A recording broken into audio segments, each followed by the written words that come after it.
नमो अरिहंताणं, नमो सिद्धाणं, नमो आयर्याणं, नमो वज्रायाणं, नमो लुवे सव्यसाहुणम्। ओकारं बिंदु संयुक्तं नित्यं ध्यायन्ति योगिनः, कामदं मोक्षदं चैव ओंकाराय नमो नमः। अविरल शब्द घनोग प्रक्षालित सकल भूतल मल कलंकः, मुनिभिरुपासित तीर्था सरस्वती हरतु नो दुरितान्। अज्ञान तिमिरान्धानां ज्ञानाञ्जन शलाकया चक्षुरुन्मिलितं येन तस्मै श्री गुरुवे नमः। श्री परम गुरुवे नमः। परम्पराचार्य गुरुवे नमः। सकल कलुष विध्वंसकं श्रेयसां परिवर्धकं, धर्म संबंधकं भव्य जीव मनः प्रतिबोधकारकं, पुण्य प्रकाशकं पाप प्रणाशकमिदं शास्त्रं श्री संयम प्रकाश नामधेयम्। अस्य मूल ग्रंथ कर्तारय श्री सर्वज्ञ देवास्तदुत्तर ग्रंथ कर्तारय श्री गणधर देवा प्रतिगणधर देवा तेषां वचनानुसार मासाद आचार्य श्री कुंदकुंदामनाय आचार्य सूर्यसागरेण विरचितं श्रोतारः सावधानतया शृण्वन्तु। मंगलम भगवान वीरो मंगलम गौतमो गणी, मंगलम कुंदकुंदाद्यो जैन धर्मोस्तु मंगलम।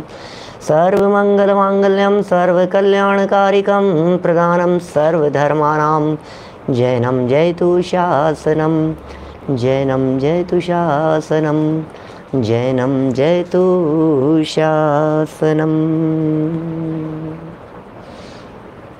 संयम प्रकाश नाम का यह ग्रंथ है। सम्यक दर्शन अधिकार चल रहा था, सम्यक दृष्टियों की चर्चा चल रही थी। कौन होते हैं, कैसे होते हैं सम्यक दृष्टि ज्ञानी जीव, कैसी होती है सम्यक दृष्टि ज्ञानी जीवों की लाइफ स्टाइल, कैसा होता है उनका चिंतन, कैसी होती है उनकी विचारधारा, कैसी होती है उनकी सोच। माने सम्यक दर्शन माने क्या है? सम्यक दर्शन माने इस पंचम काल की एक अभूतपूर्व निधि है। सम्यक दर्शन माने कोई चमत्कारिक उपलब्धि है। सम्यक दर्शन माने कोई रत्न है। सम्यक दर्शन माने बहुमूल्य माणिक्य की प्राप्ति है। सम्यक दर्शन मतलब मोक्ष का वीजा है, टिकट मिल गया है। सम्यक दर्शन माने अतीन्द्रिय आनंद से संपन्न है। क्या क्या बात करें सम्यक दृष्टियों की। उस सम्यक दृष्टियों का कैसा जीवन होता है और किस तरह से वे आनंद मग्न रहते हैं, अस्थि की मस्ती में झूमते हैं। सम्यक दृष्टि ज्ञानी जी मस्त रहते हैं, मस्त। सुख आते हैं, दुख आते हैं, इन आते जाते भावों में हम मस्त रहते हैं, मस्त रहते हैं। सम्यक दृष्टि ज्ञानी जीव की मस्ती कुछ अलग प्रकार की होती है। सम्यक दृष्टि ज्ञानी जीव का उत्साह ही कुछ अलग प्रकार का होता है। आंतरिक आनंद उसका कुछ अभूतपूर्व प्रकार का है भाई साहब। उसको जो आनंद मिल गया है, उस आनंद के सामने जगत के पंचेंद्रिय विषयों के सारे आनंद सब दोषी दिखाई देते हैं। सबके सब दोष युक्त हैं, महादोष युक्त हैं। ऐसे सम्यक दृष्टि ज्ञानी जीव में, ऐसे सम्यक दृष्टि ज्ञानी जीवों के जीवन में निशंकित, निकांक्षित, निर्विचिकित्सा, अमूढ़ दृष्टि, उपगूहन, स्थितिकरण, वात्सल्य, प्रभावना, ये 8 अंग पाए जाते हैं। अंगों के नाम याद करना, सम्यक्त्व की पूर्व भूमिका में इन 8 अंगों को अपने जीवन में पालन करने का प्रयास करना, कोशिश करना, हमारा जीवन ऐसा बन जाए। श्रद्धा बदलने के लिए पुरुषार्थ चलना चाहिए, लेकिन व्यवहारिक भूमिका में इनका भी भाव वासन होना चाहिए। आखिर क्या है ये सब? निशंकित, निकांक्षित, निर्विचिकित्सा, मूढ़ दृष्टि, इन 4 अंगों की चर्चा अपेक्षित विस्तार से कर चुके हैं। निशंकित में निर्भय पने की बात कही, निकांक्षित में भोगों में सुख नहीं है तो क्यों उनकी कांक्षा करें। निर्विचिकित्सा में घृणा नहीं करना सिखाया, किसी से भी घृणा नहीं करें, जो जैसे हैं उनके प्रति साम्य भाव रखें, समता भाव रखें। ओहो क्या कमी देखूं भाई साहब मैं, किसी को क्या मलिन देखूं मैं, यहाँ मलिनता दिखाई देती है। यहाँ देह तो अत्यंत मलिन है, देह तो अत्यंत अपवित्र है, देह तो सदा काल ही अपवित्र है, लेकिन देह देवल में विराजमान जो चैतन्य तत्व है, जो महिमावान तत्व है, वो दृष्टि करने योग्य है। सम्यक दृष्टि ज्ञानी जीव माने सम्यक दृष्टियों को सम्यक्त्व से देखा जाता है। रत्नत्रयधारियों को रत्नत्रय से देखा जाता है। क्या रत्नत्रयधारियों को आप शरीर से देख रहे हैं तो गलत काम कर रहे हैं। सम्यक दृष्टियों को आप यदि ज्ञान से देख रहे हैं तो गलत कर रहे हैं, क्योंकि सम्यक दृष्टि श्रद्धा से दिखेगा। क्या देखने का मतलब वो श्रद्धा से पकड़ में आएगा। लक्षण उसका श्रद्धा है। क्या उसका लक्षण श्रद्धा कहा गया है। माने सम्यक्त्व का लक्षण जिसकी सुबह चर्चा चलती है, माने वो ज्ञान से नहीं आएगा, वो चारित्र से नहीं आएगा, वो बाहरी आचरण व्यवहार से नहीं दिखेगा। इसी तरह से ये कह रहे हैं निर्विचिकित्सा नाम का अंग है, माने वो निर्विचिकित्सा अंग रत्नत्रयधारियों के हैं। जिनके जीवन में निर्विचिकित्सा होता है वे रत्नत्रय से संपन्न होते हैं। जो रत्नत्रय से संपन्न होते हैं उन्हें रत्नत्रय के माध्यम से देखा जाता है। अमूढ़ दृष्टि में खोटे मार्ग पर चलना नहीं और खोटे मार्ग पर चलने वालों की प्रशंसा करना नहीं। गलत रास्ते पर जाएंगे नहीं और गलत रास्ते पर जाने वालों की हम प्रशंसा करेंगे नहीं। बिल्कुल स्पष्ट शब्दों में है ये बात। हम नहीं जाएंगे वहाँ, हम नहीं जाएंगे, नहीं प्रशंसा करेंगे, नहीं अनुमोदना करेंगे, नहीं बोलेंगे उनके संदर्भ में, कुछ चर्चा नहीं करेंगे। सम्यक दृष्टियों के सम्यक दृष्टि हैं इसलिए हैं कुदेव कुगुरु कुधर्म की आराधना करने वालों से हाथ जोड़ते हैं दूर से ही, भाई साहब दूर रहते हैं उनसे। ये बातें यहाँ कही गई थी। और आज एक बहुत महत्वपूर्ण अंग की तरफ हम लोग बढ़ रहे हैं जिसका नाम है उपगूहन। उपब्रहण भी कहते हैं इसे, उपगूहन को उपब्रहण भी कहते हैं। उपगूहन क्या है? ये उपगूहन क्या होता है? इस उपगूहन में छिपाया जाता है। क्या बात कर रहे हो? उपगूहन में छिपाया जाता है, दोषों को छिपाया जाता है, कमियों को छिपाया जाता है। चुप रहो जी, बोलो मत ज़्यादा उनके बारे में, मौन रहो, दोष मत देखो, गलतियाँ मत देखो, दूसरों की गलतियाँ मत निकालो। क्या टोडरमल जी साहब ने लिखा मोक्ष मार्ग प्रकाशक 267 पेज पर, 267 पेज ऊपर की लाइनों में, भैया औरों के दोष देख देख कर कशाई नहीं होना। क्या दृष्टि है भाई साहब, औरों के दोष देख देख कर कशाई नहीं होना। अपने में यदि कदाचित ये दोष हो तो उन्हें निकाल लेना। हो क्या बात करें। दूसरों के दोष देख देख करके कशाई नहीं हुआ जाता, दूसरों के दोष देख करके विकृत नहीं हुआ जाता, दूसरों की कमियां देख देख करके उंगलियां नहीं उठाई जाती उनके ऊपर। भैया उपगूहन नाम का अंग का है। सम्यक दृष्टियों के एक उपगूहन नाम का अंग कहाँ है? डायरेक्ट तो बात कहते ही नहीं है, कदाचित घुमा करके भी कह देवें, इशारा भी कर देवें, किसी और के माध्यम से, कोई और उदाहरण के माध्यम से समझा देवें। जिसे समझाना था उसके समझ में आ गई, औरों को प्रदर्शन करके क्या करना है। जिसकी गलती दिखाई दे रही है, जिसमें कमी दिखाई दे रही है, सुधार तो उसका करना है ना। सारे दुनिया में बखान करके क्या करोगे? जिसकी गलती है उससे तो चर्चा करता नहीं है, जिसकी गलती है उससे तो बात करता नहीं है, और सारे दुनिया में उसके दोष और कमियों का ढिंडोरा पीटता रहता है। तो भैया ये तो सम्यक दृष्टियों के लक्षण नहीं है। क्या गौरव भाई, बिल्कुल दृष्टि न दोषों पर जावे, गुण ग्रहण का अभाव रहे नित दृष्टि न दोषों पर जावे। जिसकी दृष्टि दोषों पर जा रही है इसका मतलब वो छिद्रान्वेषी दृष्टि वाला है। जिसकी दृष्टि में कमियां दिखाई दे रही है इसका मतलब उसकी आदत पड़ गई है कमियां और दोष देखने की। और जिसकी आदत कमियां और दोष देखने की पड़ गई है वो निर्दोष स्वभाव कैसे देख पाएगा? जो निर्दोष स्वभाव देखने की पात्रता नहीं रखता है वो सम्यक दर्शन कैसे प्राप्त कर पाएगा? भाई साहब, सम्यक दृष्टियों को तो जगत के सारे जीव भगवान नजर आते हैं, सम्यक दृष्टियों को जगत के सारे जीव परमात्मा नजर आते हैं, सम्यक दृष्टियों को जगत के हर जीव निर्दोष दिखाई दे रहा है, क्योंकि सम्यक दृष्टि अपने आप को द्रव्य दृष्टि से देखता है और जगत के जीवों को भी द्रव्य दृष्टि से देखता है। फिर मैं कमी देखूं आपकी और आपकी कमी देख करके आपको नहीं बताऊं, और आपकी कमी देख करके व्हाट्सएप पर, फेसबुक पर, हर जानने वालों के ऊपर एक एक व्यक्ति को मैसेज कर करके बताऊं इनकी ये कमी है, इनकी ये कमी है, इनको ये नहीं है, उनको वो नहीं है। अरे भाई क्या कर रहे हो हैं? बोलो, ये गुरुदेव से क्या सीखा? क्या कह रहे हैं यहाँ? उपगूहन अंग की चर्चा कर रहे हैं। भैया थोड़ा डेवलप करना पड़ेगा। क्यों देखें हम किसी की गलती? मक्खी की दृष्टि हमेशा गंदगी पर होती है क्या, और भंवरे की दृष्टि हमेशा सुगंध पर होती है। बोलो क्या करना है? जिसकी जैसी दृष्टि उसको वही दिखाई देता है। क्या करें? जिसकी जैसी दृष्टि हो। क्या भैया देखना, क्या मक्खी क्या करती है? गंदगी पर बैठेगी, विष्ठा पर बैठेगी, घाव पे बैठेगी, हैं जहाँ कमियां दिखाई दे रही है वहीं जाकर के बैठेगी, वही देखेगा। और भंवरा क्या करेगा? भंवरा क्या करता है? वो फूलों की सुगंध लेता है जाकर के। भैया भंवरे जैसे बनो, फूलों की सुगंध लो भैया, यही सिखाया है, ज्ञानियों ने यही सिखाया है। उपगुहन नाम के अंग के माध्यम से वीतरागी संतों ने यही दिखाया है, सिखाया है। टोडरमल जी ने यही सिखाया है, गुरुदेव ने यही सिखाया है, दादा ने यही सिखाया है। दादा हमेशा ये बात कहते हैं, हमारे हमेशा ये बात कहते हैं, पॉजिटिव दृष्टिकोण होना चाहिए, पॉजिटिव दृष्टिकोण होना चाहिए। अरे हम वो व्यक्ति हैं, हम वो व्यक्तित्व हैं, हमसे यदि दुश्मन भी आकर के सलाह मांगेगा तो हम उसे सही सलाह देंगे। हम वो व्यक्ति हैं, हम किसी को गलत सलाह नहीं देते, दुश्मन का भी बुरा नहीं चाहते हम। क्या बात कर रहे हो आप, बुरे लोगों की बुराई नहीं करते, निंदनीय लोगों की निंदा नहीं करते।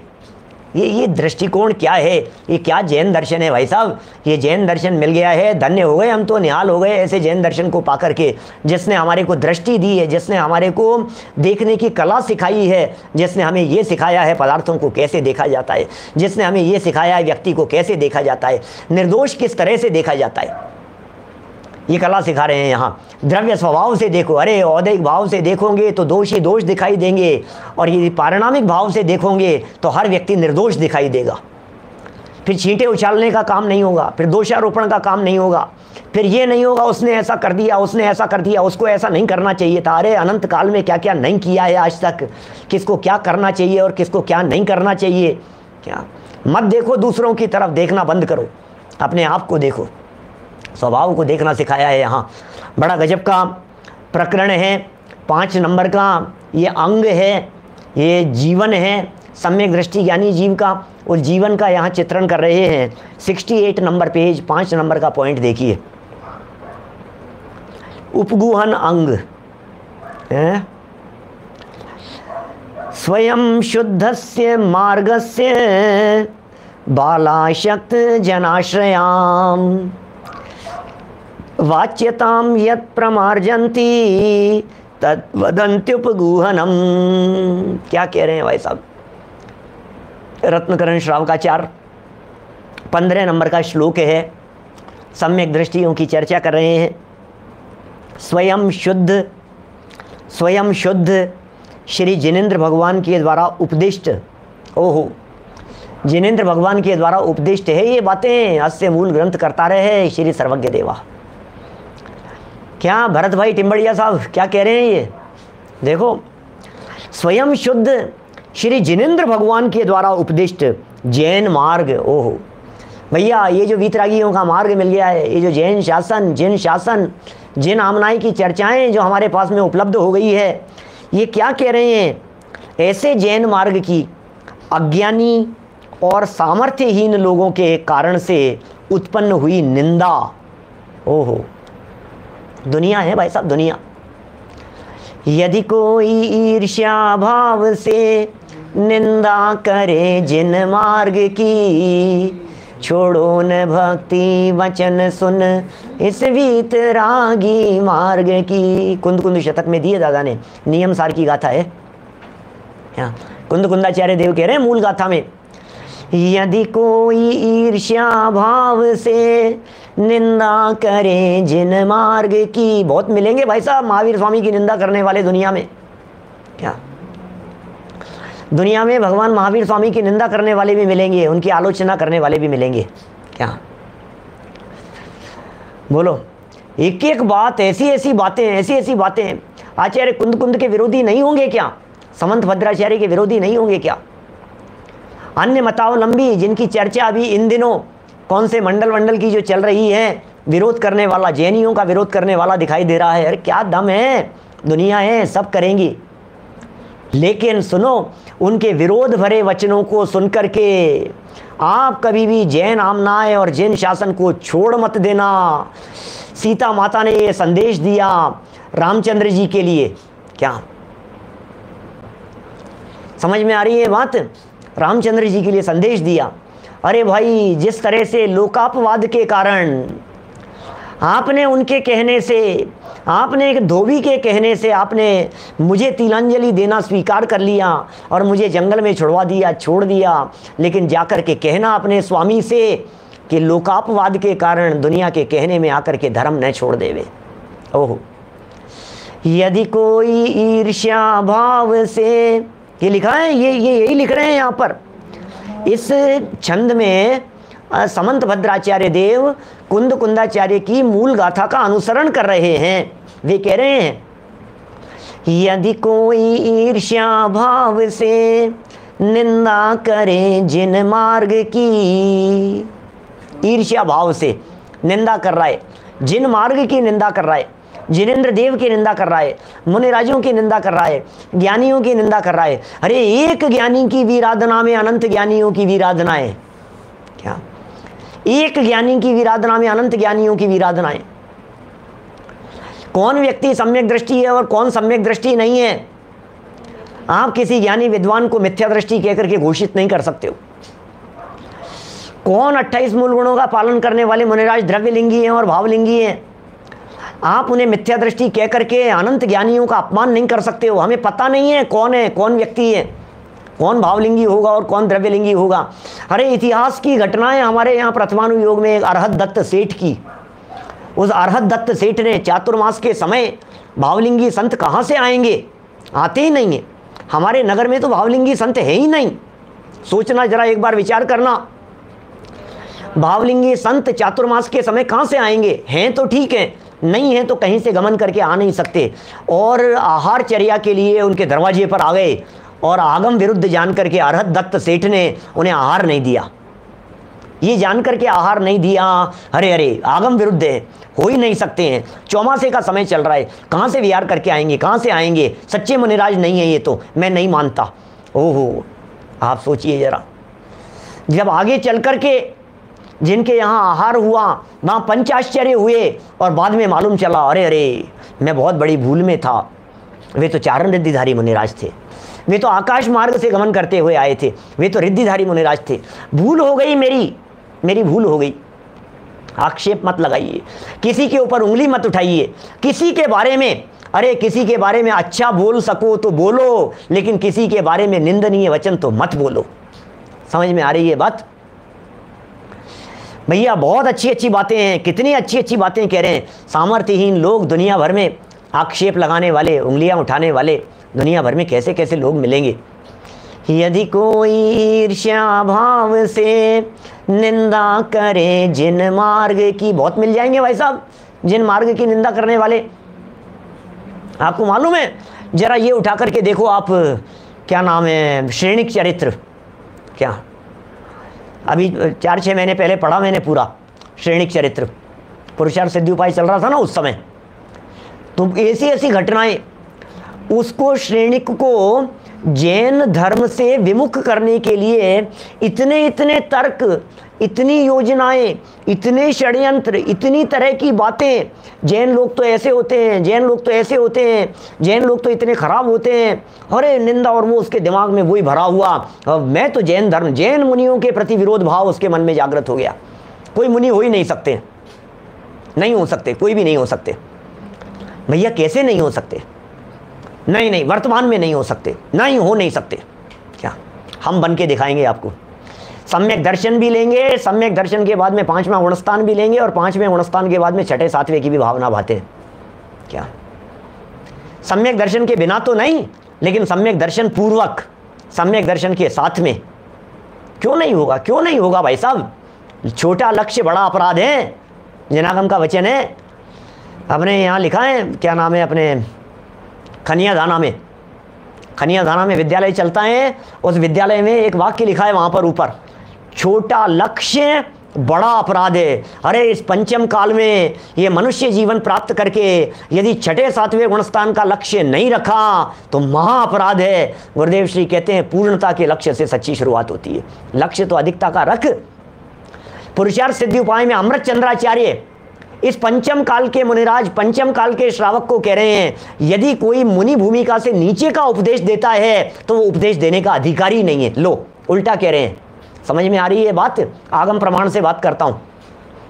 आगम क्या कह रहे हैं?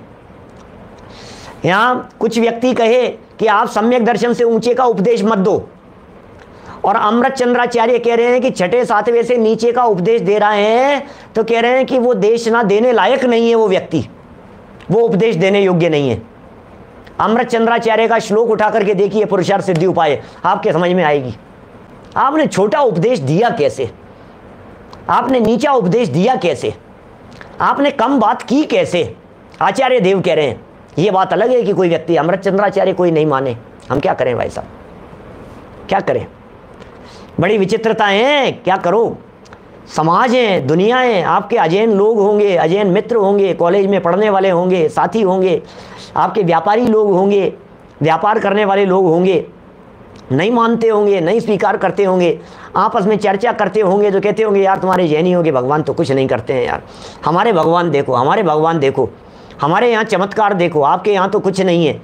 आपके यहाँ क्या चमत्कार है? कुछ नहीं है आपके यहाँ मंदिर में तो। हमारे यहाँ देखो भगवान के चमत्कार, हमारे यहाँ देखो, अरे क्या चमत्कार हो रहे हैं, देखो गणेश जी ने दूध पिया था, देखो इन्होंने ऐसा किया था, देखो यहाँ ऐसा हो रहा है, देखो आप वहाँ चले जाओ, क्या चमत्कार ही चमत्कार दिखाते रहते हैं। कहीं साईं बाबा के चमत्कार दिखाएंगे, कहीं उनके दिखाएंगे, कहीं बड़े दुनिया भर के, कहीं बालाजी के, भैरव जी के, इनके और चमत्कार हो रहे हैं भाई साहब, चमत्कार हो रहे हैं। देखो आप, तुम्हारे यहाँ क्या है? तो ऐसे चमत्कारों में उलझ मत जाना, ऐसे चमत्कारों को देख करके अटक मत जाना। ये उपगूहन नाम की चर्चा कर रहे हैं यहाँ पर, सामर्थ्यहीन लोगों के कारण, क्या की गई निंदा के कारण, क्या क्या कह रहे हैं? यदि कोई ईर्ष्या भाव से निंदा करे जिन मार्ग की, छोड़ो ना भक्ति, छोड़ो न भक्ति वचन सुन इस वीतरागी मार्ग की। इस वीतरागी मार्ग की भैया, इस वीतरागी मार्ग को गलती से भी छोड़ मत देना। ये वीतरागियों का मार्ग है, ये तीर्थंकरों का मार्ग है भाई साहब, ये तीर्थंकरों का मार्ग है। कहने वाले कहते रहेंगे, निर्णय आपको करना है। बोलने वाले बोलते रहेंगे, निर्णय आपको करना है। फैसला आपका है, सच और झूठ दबाव नहीं है किसी के ऊपर। आइए निर्णय कीजिए, वीतरागी संतों का निर्णय कीजिए, जिन वाणी का निर्णय कीजिए, जिन वचनों का निर्णय कीजिए। गलती से भी यदि धोखे में छूट गया तो वंचित कौन रहेगा? ये बतलाओ, कौन वंचित रहेगा? छोटे दादा एक बड़ा गजब का वो सुनाते हैं, क्या मदारी का उदाहरण, क्या पिछले 60 साल से उदाहरण दे रहे हैं, हमारे जन्म के बहुत पहले से, 60-70 साल से। कहते हैं वो एक मदारी बंदर को लेकर के डमरू बजाता है, क्या, और किसी दुकान के बाहर खेल दिखा रहा था, किसी घर के बाहर, और घर का मालिक निकला, मकान का मालिक निकला, दुकानदार निकला, और क्या लगा रखी है यहाँ पे, हटाओ यहाँ पर, क्या आगे जा कर के चलाओ। तो फिर दादा उसको कहते हैं, वो मदारी कहता है उसे कि भाई मैं तुमसे क्या ले रहा हूँ, मैं तुम्हारा तो कुछ भी नहीं ले रहा हूँ ना। तुम यदि यहाँ मुझे बजाने देते हो तो लोग तो देखेंगे ही, 2 पैसे मुझे मिल जाएंगे, मुझे लाभ मिल जाएगा, तुम्हें लाभ मिल जाएगा, तुम्हें मुफ्त में लाभ मिल जाएगा। तुमसे 2 पैसे मांग तो रहा नहीं हूँ मैं, जो होगा जो हो जाएगा, फ्री में तुम्हारे बच्चे देख लेंगे खेल। और यदि तुमने यहाँ से आगे बढ़ा दिया तो मेरी डुगडुगी तो बंद होने वाली है नहीं, क्या तुम वंचित रह जाओगे इस सत्य बात से, इस खेल देखने से। तुम्हारे बच्चे, तुम्हारा परिवार वंचित रह जाएगा। मैं तो यहाँ से हटा दूंगे तो मैं आगे वाले की दुकान पर जाकर के बजाऊंगा, उसके आगे मोहल्ले में जाकर के बजाऊंगा, लेकिन मेरा तो ये जो खेल है ये बंद होने वाला है नहीं। क्या ये दादा 70 साल से देते हैं ये उदाहरण। तुमने हमें यदि यहाँ प्रवचन करने के लिए मना कर दिया तो कोई बात नहीं, हम तो वहाँ जाकर, अरे हम बैठे अपनी मौन सो भैया, अपने घर में बैठ करके हम अपना व्याख्यान कर रहे हैं। हमने तुमसे क्या ले लिया, हमने तुमसे क्या मांग लिया, बताओ? कुछ नहीं। ये उपगूहन अंग सिखा रहा है, दोष मत देखो, ज्ञाता भाई, ज्ञाता देखो, ज्ञायक देखो, प्रभु देखो। इस देह देवालय में तुम्हारे प्रभु विराजमान है। जैसे परमात्मा भगवान महावीर स्वामी जब समूह शरण में विराजमान थे तो उनकी देह में विराजमान था, उसी तरह का परमात्मा जिग्नेश भाई आपके भी मौजूद है, आपके पास भी है। गौरव जी आपके पास में भी है, वही प्रकाश गांधी जी आपके पास में भी वही आत्मा है, वही त्रिकाली ध्रुव आत्म तत्व है आपके पास में, वही गायक भगवान आत्मा है। आप भी भरे पूरे हो। उमाकांत जी कोई फर्क नहीं है, कोई फर्क नहीं है, मैं परमात्मा हूँ। अब जब मैं परमात्मा, जब देखो सम्यक दृष्टि ज्ञानी जीव उपगूहन अंग क्यों है उसके? क्योंकि वो अपने आप को निर्दोष देखता है। सम्यक दृष्टि ज्ञानी जीव अपने आप को द्रव्य दृष्टि से देखता है। जब वो अपने आप को द्रव्य दृष्टि से देखता है तो उसे जगत के सारे जीव द्रव्य दृष्टि से नजर आते हैं, और जब द्रव्य दृष्टि से सारे जगत के जीव नजर आते हैं तो फिर उनमें दोष नहीं दिखाई देता है। दोष है पर्याय में और स्वभाव है निर्दोष। क्या स्वभाव निर्दोष है, स्वभाव निर्दोष है, और पर्याय दृष्टि से देखने पर दोष दिखे बिना रहेंगे नहीं। पर्याय क्षणिक है, पर्याय क्षण मात्र की है। पर्याय से देखना बंद करो भाई साहब, द्रव्य दृष्टि से देखो। अरे द्रव्य दृष्टि से देखने की कोशिश करोगे उसका नाम सम्यक दर्शन की पात्रता है। सम्यक दर्शन की पात्रता के संदर्भ में चर्चा कर रहा हूँ। प्रकरण तो सम्यक दृष्टियों का है, ये अंग तो सम्यक दृष्टि के होते हैं। क्या बोलो, ये सारे के सारे अंग होते तो सम्यक दृष्टि के हैं, लेकिन मैं क्या करूं, सम्यक दृष्टियों को थोड़ी ना पढ़ाना है। यहाँ तो सम्यक दर्शन की पात्रता की चर्चा करनी है।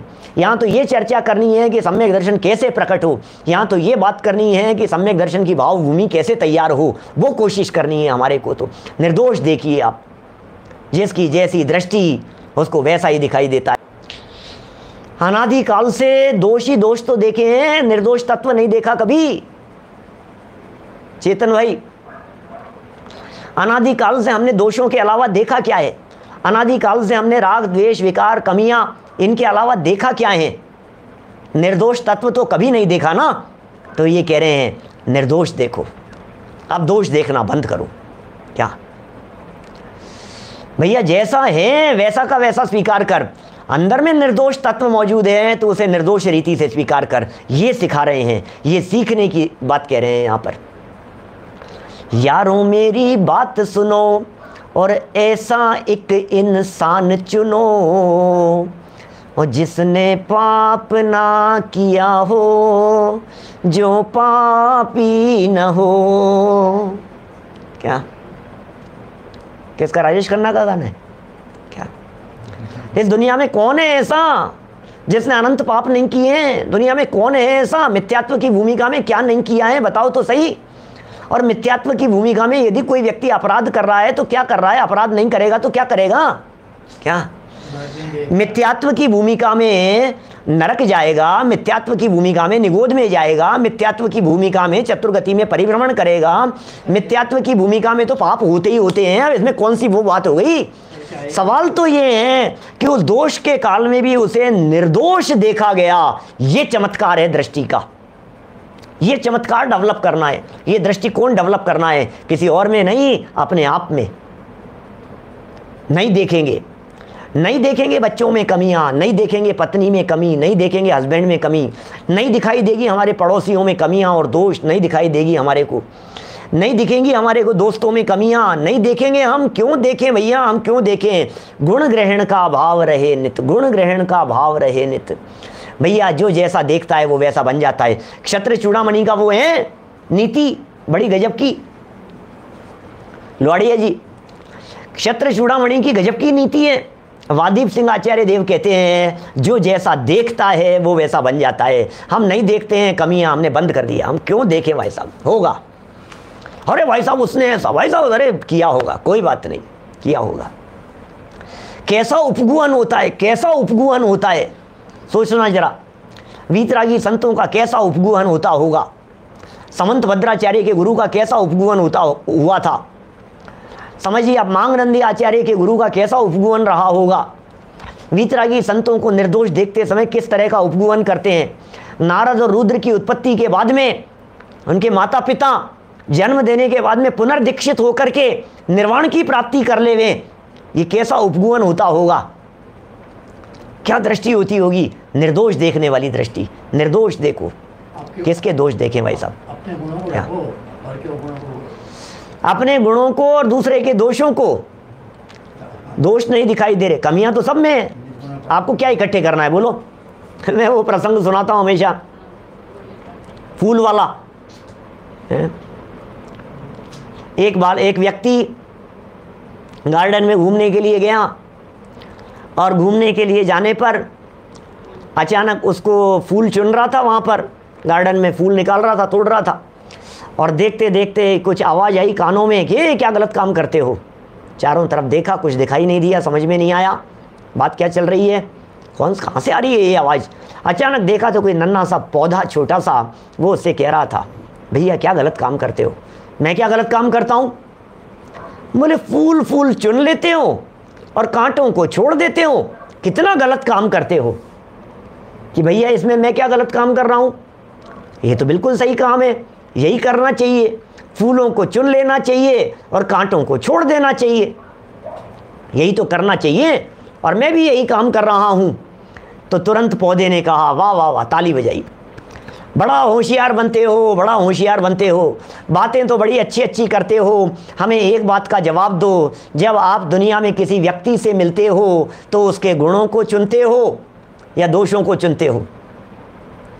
आप जब किसी व्यक्ति से मिलते हो तो उसकी कमियां और दोषों को चुनते हो, कांटे कांटे इकट्ठे करते हो, उसके गुणों को छोड़ देते हो, और यहां आकर के फूल चुनते हो और कांटों को छोड़ रहे हो।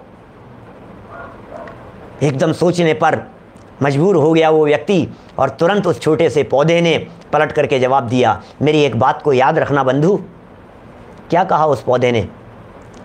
उस पौधे ने कहा, बंधु मेरी एक बात को याद रखना, जो फूल चुनते हैं उनके पास में फूल इकट्ठे होते हैं और जो कांटे चुनते हैं उनके पास में कांटे इकट्ठे होते हैं। चॉइस आपकी है, आप यदि फूल चुनेंगे तो फूल इकट्ठे होंगे, कांटे चुनेंगे तो कांटे इकट्ठे होंगे। कहने का अभिप्राय ये है, यदि आप जिससे मिलते हैं उसके गुणों को देखते हैं, यदि आप गुणों को चुनते हैं तो आपके पास में गुण इकट्ठे होंगे, और यदि आप दूसरों के दोषों को देखते हैं तो आपके पास में दोष इकट्ठे होंगे। निर्णय आपका है, आप क्या चुन रहे हैं?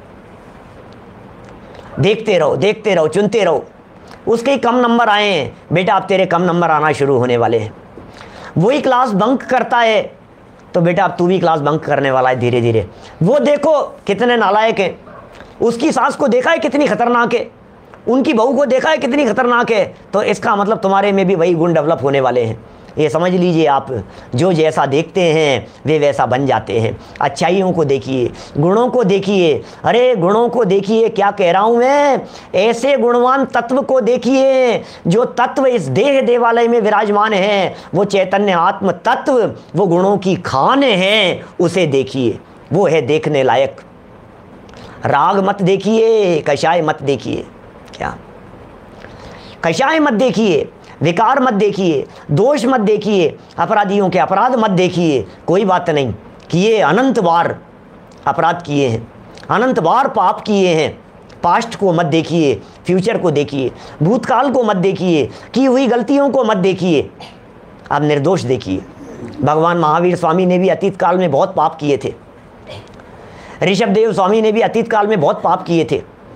आपको पता है, एक दिन महावीर स्वामी के सामने जाकर के मैं खड़ा हो गया और मैंने कहा, प्रभु क्या कितने राग द्वेष कषाय मायाचार सब कुछ दिखाई दे रहा है, हमारी तो हालत बहुत ख़राब है। तो महावीर स्वामी ने कहा, अरे तू भूल गया, अपन लोग साथ में ही तो थे निगोद में, नित्य निगोद में अपन लोग साथ में थे, अनंत काल अपन ने नित्य निगोद में साथ में बिताया है। वहाँ से निकल आए, हमने पॉजिटिव एटीट्यूड रखा, हमने अनंत गुण स्वभावी आत्मा को देखा, ज्ञायक को देखा, और हम परमात्मा बन गए, और तू दोषों को ही देखता रह गया, इसलिए संसार में भटक रहा है। तो मैंने कहा, प्रभु अब क्या करूं? बोले, दोष देखना बंद कर और निर्दोष देखना शुरू कर। निर्दोष देख और निर्दोष बन जा।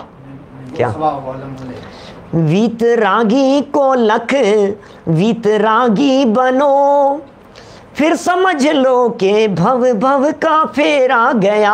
अरे वीतरागियों को देख करके वीतरागी बनो, रागियों को देख देख करके रागी बनने की ज़रूरत नहीं है, कषाइयों को देख करके कषाई बनने की ज़रूरत नहीं है, पापियों को देख करके पापी बनने की ज़रूरत नहीं है। परमात्मा को देखो, परमात्मा जैसा स्वरूप आपके देह देवालय में विराजमान है उसको देखो। कमियां देख देख करके क्या होगा? ये कमियां चुनता रहता है, ये कमियों को इकट्ठे करते रहता है, ये दूसरे के लिए सबूत इकट्ठे करता रहता है। ऐसा ऐसा ऐसा ऐसा किया था, ऐसा किया था, इन्होंने ऐसा किया था, इन्होंने ऐसा कर दिया था, इन्होंने उसके साथ ऐसा किया था, इन्होंने मेरे साथ ऐसा किया था, इन्होंने मेरे साथ 2 महीने पहले ऐसा किया था, मैं कैसे भूल सकता हूँ, इन्होंने 15 साल मेरे पास में ऐसा मेरे साथ ऐसा किया था, मैं कैसे भूल सकता हूँ। मत भूल, तू यही याद रख, यही याद रख। तेरे बुद्धि को कचरा बना ले इन सारी चीज़ों का स्टोरेज बना करके, यही याद रख। ये वीतरागी संत तुम्हें परमात्मा कह करके पुकार रहे हैं। ये वीतरागी संत कह रहे हैं, अरे दुर्लभ मनुष्य जन्म मिला है, अरे गाथाएं याद करने के लिए मिला है, तुम गालियां याद रख रहे हो, क्या कर रहे हो? यहाँ वीतरागी संत सम्मान कर रहे हैं, तुम उसे याद नहीं रखते। तुम क्या याद रख रहे हो? जो याद रखने योग्य नहीं है तुम उसे याद रख रहे हो। कौन याद करता है? कौन समझदार व्यक्ति उन बातों को याद करेगा? ना समझ हैं आप, नादान हैं। समझदारी से काम लीजिए। क्या करने योग्य है, क्या देखने योग्य है? निर्दोष निर्दोष निर्दोष तत्व को देखिए। स्वभाव सदा काल निर्दोष है। ये चैतन्य आत्म तत्व इस देह देवालय में विराजमान सदा काल निर्दोष है, लेकिन पर्याय से ऊपर उठ करके देखना पड़ेगा तो दिखाई देगा। ऊपर उठ करके देखो, वर्तमान अवस्था को मत देखो, अवस्थाओं से ऊपर उठ करके देखो, अवस्थाओं से पार देखो, आपको आनंद आएगा। अरे दिखेगा वो तत्व जो अंदर देखने योग्य है, वो तत्व दिखाई देगा। लेकिन क्या करें? कहावत है ना इस तरह की, प्रसंग सुना होगा आपने, बहुत बड़े वाइट बोर्ड के ऊपर यदि कहीं एक ब्लैक डॉट लगी हुई हो तो वो ब्लैक डॉट दिखाई देती है, पूरा वाइट नहीं दिखाई देता है। क्या करें? क्या ये पूरा कुर्ता है, सफ़ेद कुर्ता है, यहाँ एक निशान लगा हुआ हो ना अभी, तो सिर्फ ये निशान आपको दिखाई देगा, पूरा वाइट नहीं दिखाई देगा। क्या करें भैया? वही पर्याय धन्य है जो पर्याय को देखना छोड़कर अपने स्वभाव को देखती है। वो पर्याय पूज्य हो जाती है, वो पर्याय धन्य हो जाती है। उस पर्याय की महिमा है, ये उपगूहन के माध्यम से सिखा रहे हैं। यहाँ देखिए बड़े गजब की चर्चाएं हैं। सामर्थ्यहीन लोग हैं जी, क्या करें? दुनिया में ऐसे सामर्थ्यहीन लोग हैं जो क्या कर रहे हैं, जो निंदा कर रहे हैं। देखो लिखा इन्होंने, स्वयं शुद्ध श्री जिनेंद्र भगवान के द्वारा उपदिष्ट, शुद्ध जिनेंद्र भगवान के द्वारा उपदिष्ट जैन मार्ग, उस जैन मार्ग की अज्ञानियों के द्वारा और सामर्थ्यहीन लोगों के द्वारा समझ ही नहीं थी, अकल ही नहीं थी, क्या बोल रहे हैं, कुछ होश ही नहीं है और कुछ भी कहते हैं। ऐसे सामर्थ्यहीन लोगों के कारण से उत्पन्न हुई निंदा उत्पन्न हो गई है। कोई बात नहीं, छिपा लीजिए उसे। उस निंदा को जैसे हो वैसे दूर करना, उस निंदा को जैसे हो वैसे दूर करना, ये उपगुहन अंग कहलाता है। उगाड़ना नहीं, बताना नहीं। एक ज्ञानी की निंदा में अनंत ज्ञानियों की निंदा है। आपको पता है कैसे वर्णन किए इस उपगुहन अंग में?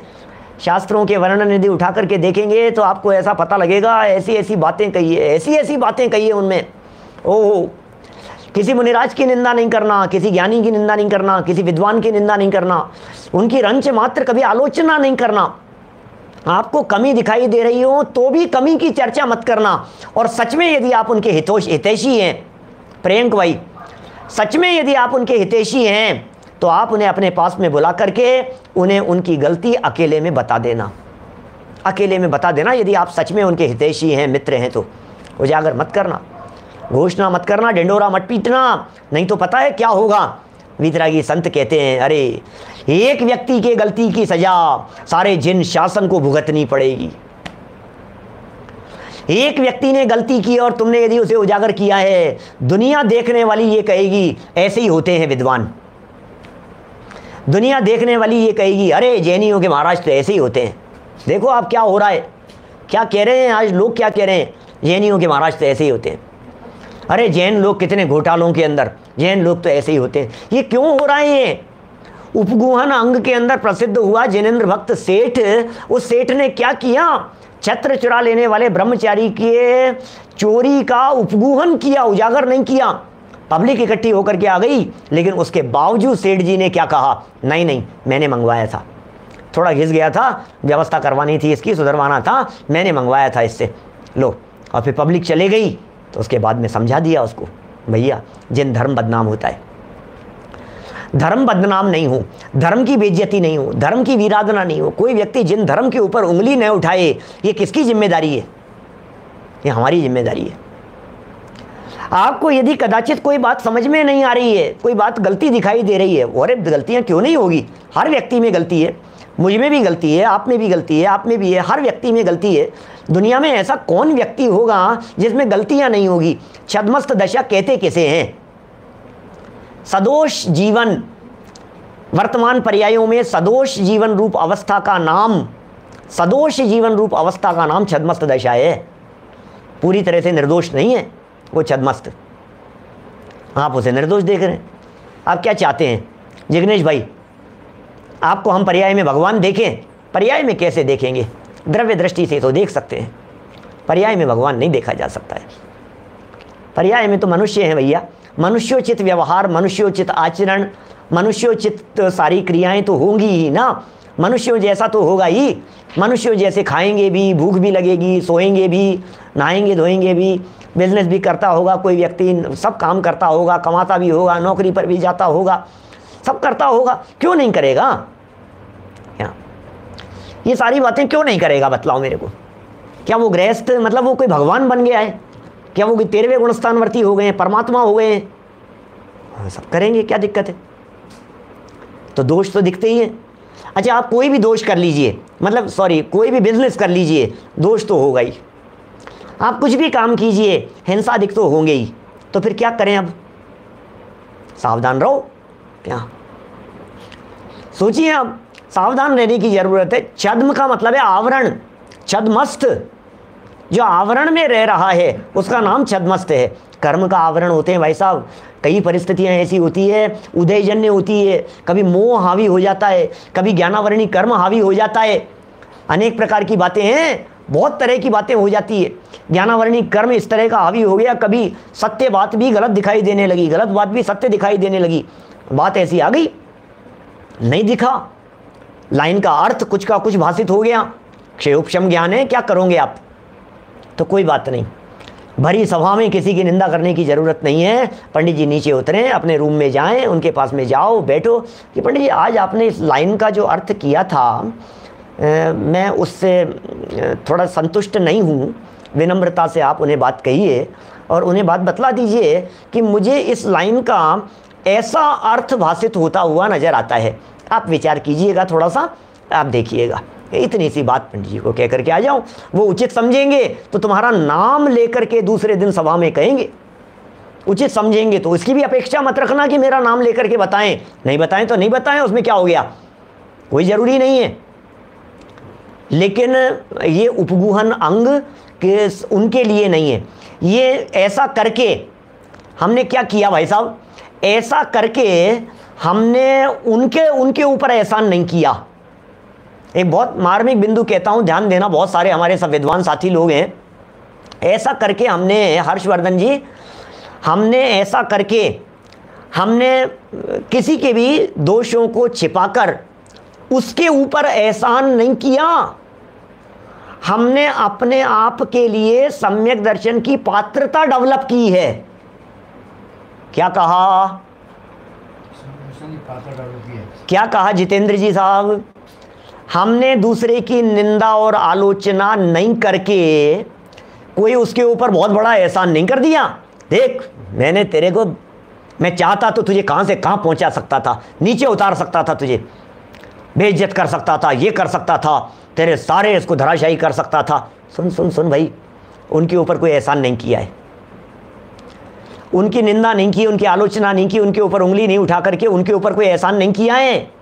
एहसान किसके ऊपर किया है, काम किसका किया है?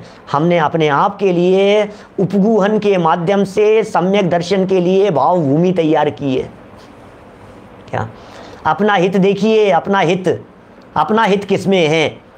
जिनेंद्र देव के वचनों को यदि मैं अपने जीवन में धारण करूंगा तो अपने हृदय में उपगुहन होगा, अपने हृदय में पात्रता बनेगी, और वो पात्रता बनेगी तो निश्चित तौर पर सम्यक दर्शन प्रकट होने की स्थिति बनेगी।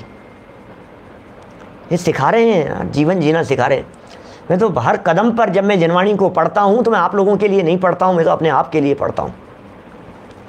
ये जैन धर्म का मार्ग मैं किसी के दिखावे में नहीं आकर के अपनाया है, मैंने किसी के कहने से नहीं अपनाया है, किसी की जोर ज़बरदस्ती से नहीं अपनाया है। ये मार्ग मेरे लिए है, मेरे आत्मकल्याण के लिए है।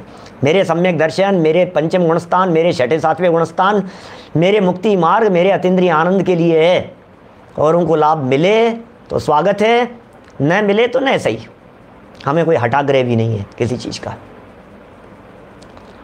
देखो क्या कह रहे हैं राजेश जी भाई साहब, प्रैक्टिकल के अंदर बिल्कुल मुश्किल नहीं होता है।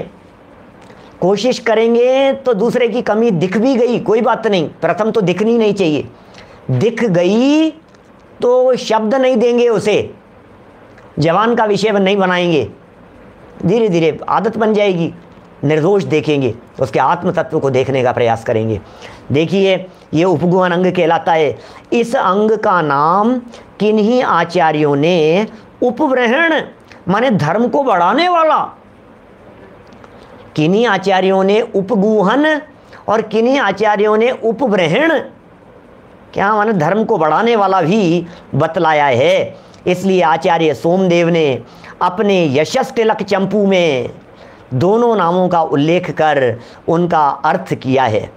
ओहो, सोमदेव सूरी का उद्धरण करके यहाँ यशस तिलक चंपू नाम के ग्रंथ का उद्धरण प्रस्तुत कर रहे हैं। कहाँ से? अभी रत्नकरण श्रावकाचार्य पढ़ रहे होते तो यशस तिलक चंपू थोड़ी ना लेकर के आते। क्या क्या कर रहे होते बतलाओ? क्षान्त्या सत्येन शौचेन मार्दवेनार्जवेन च तपोभिसंयमैर्दानैर्कुर्यात् संयमब्रह्मण्यम् सवित्रीवत नुजानाम अपराधम सधर्मसु देव प्रमाद संपन्नम निगूहेत गुण संपदा। क्या कह रहे हैं? क्या सोचो क्या कह रहे हैं? देखो भैया, क्षमा, सत्य, शौच, मार्दव, आर्जव, तप, संयम और दान से जैन धर्म व जैन सिद्धांत की उन्नति को करना ये उपब्रहण अंग है। ओहो, तप करो, साधना करो, क्षमा का पालन करो, सत्य धर्म को जीवन में अपनाओ, शौच का पालन करो, मार्दव, आर्जव, तप, संयम, दान, इनसे जिन धर्म की खूब प्रभावना करो, खूब धर्म की प्रभावना करो, जिन धर्म की प्रभावना में लगे रहो भैया। जैसे बन पड़े जिन धर्म की प्रभावना करेंगे। जिन धर्म तुझको मेरा नमन, तेरी रक्षा में प्राणों को तज जाएंगे। हम रहे ना रहे इसकी परवाह नहीं, नाम तेरा अमर जग में कर जाएंगे। नाम तेरा अमर जग में कर जाएंगे। जिन धर्म, क्या बड़ी सुंदर रचना है संजीव जी की। देखो क्या लिखा है यहाँ, क्या कह रहे हैं? ये जैन धर्म व जैन सिद्धांत, इन जैन सिद्धांतों की उन्नति को करना, उन्नति करो। और जिसके जीवन में ज्ञान नहीं है, दान नहीं है, संयम नहीं है, शील नहीं है, तप नहीं है, व्रत नहीं है, उसको तो धरती पर भार कह करके पुकारा है नीतिकारों ने। भर्तरी ने लिखा है, क्या लिखा है? भर्तरी लिखते हैं ऐसा, नीतिकार नीति श्लोक में, ये शाम न विद्या न तपो न दानम, ज्ञानम न शीलम न गुणो न धर्म है, ते मृत्यु लोके भुवि भार भूता, मनुष्य रूपेण मृगाश्चरन्ति। अरे मनुष्य के रूप में पशु के समान है। अरे मनुष्य जीवन लेकर के भी जिसके जीवन में ये शाम न विद्या न तपो न दानम, ज्ञानम न शीलम न गुणो न धर्म है, क्या भुवि भार भूता ते मृत्यु लोके भुवि भार भूता, मनुष्य रूपेण मृगाश्चरन्ति, मनुष्य के रूप में पशु के समान है। लो, यशस तिलक चंपू ग्रंथ का नाम है। चंपू काव्य ऐसे काव्य कहलाते हैं जिनमें गद्य और पद्य दोनों मिश्रित होते हैं, वे चंपू काव्य कहलाते हैं। चंपू टीकाएं, व्याख्याएं इस तरह की हैं जिनमें गद्य भी हैं और पद्य भी हैं। जैसे आत्मख्याति, ये चंपू कहलाती है। आत्मख्याति टीका समय सार की, गद्य भी हैं और पद्य भी हैं, बीच बीच में कलश भी हैं। ऐसा यशस तिलक चंपू, उसमें ये इस तरह का काव्य, ये संस्कृत का श्लोक मिलता है। उपब्रहण अंग है ये, खूब बढ़ाना भैया। जैसे माता अपने पुत्रों के दोषों को छिपाती है, ओह माता जिस तरह से अपने पुत्र के दोषों को छिपाती है, ओह क्या कह रहे हैं भाई साहब, माता जिस तरह से छिपा रही है, अपने पुत्र के दोषों को छिपा रही है। क्यों छिपा रही है? छिपा रही है, दुनिया के सामने छिपा रही है और अकेले में सिखा रही है। समझ में आ रही बात? समझ में आ रही है? दुनिया के सामने छिपा रही है और अकेले में छुटा रही है। बात समझ रहे हैं? माता क्या काम करती है? बच्चे ने कोई गलती कर दी, दुनिया के सामने तो नहीं नहीं नहीं कुछ नहीं, और फिर अकेले में बैठ करके देख बेटा ये तूने सही नहीं किया है, क्या ऐसा काम आगे से नहीं करना कभी भी, आज तो मैंने बचा लिया है आगे नहीं बचाऊंगी, देखना आगे से ये गलती नहीं होनी चाहिए। ये कह रहे हैं यहाँ, जैसे माता अपने पुत्रों को दोषों को छिपाती है, क्या छिपाती है, छुटाती भी है, फिर उसी तरह साधर्मियों के दोषों को छिपाना। ओहो, ये जिनवाणी माँ भी कह रही है साधर्मियों के दोषों को छिपाना, अर्थात किसी साधर्मी से प्रमादवश कोई अपराध हो गया हो, प्रमादवश हो गया हो, कषायवश हो गया हो, अज्ञानतावश हो गया हो, नासमझी में हो गया हो, तो उसको सर्वसाधारण में प्रकट नहीं करना। क्या कह रहे हैं, उसको सर्वसाधारण में प्रकट नहीं करना, ये उपगूहन अंग कहलाता है, ये उपगूहन नाम का अंग है। इसका मतलब दोषों और कमियों को छिपाओ और गुणों को उजागर करो। बहुत तरह से इसके वर्णन मिलते हैं भाई साहब। पुरुषार्थ सिद्धि उपाय में पढ़ते समय भी हमने इन अंगों की चर्चा की थी, वहाँ पर भी एक एक अंग पर एक एक व्याख्यान किए हैं हमने, तो वहाँ पुरुषार्थ सिद्धि उपाय के प्रवचनों से भी इन बातों को आप जान सुन सकते हैं। छेड़ाला के प्रवचनों में भी हमने इन अष्ट अंगों की चर्चा की थी, आप वहाँ से भी जान सकते हैं, पढ़ सुन सकते हैं। ये सब जीवन उपयोगी हैं, जीवन बदल लेने के लिए है। हम सब इन बातों को अपने जीवन में अपनाएं, अपने जीवन में धारण करें, अपनी श्रद्धा बदल कर, अपना अभिप्राय बदल कर मोक्ष मार्ग में बढ़ते हुए अल्पकाल में मुक्ति की प्राप्ति करें। इसी भावना से बात को यहीं विराम देता हूँ। शॉर्ट वीडियोस जो प्रतिदिन आ रहे हैं आप देखें भी और औरों को दिखाएं भी। प्रातःकाल भी बहुत सुंदर प्रकरण चल रहा है, दिन में 2:30 बजे यथावत। अभी जनवाणी, निज निधि निज में बताई, यह अनंत उपकार है, उसके लिए जिन वाणी माँ को वंदना शत बार है, वंदना शत बार है।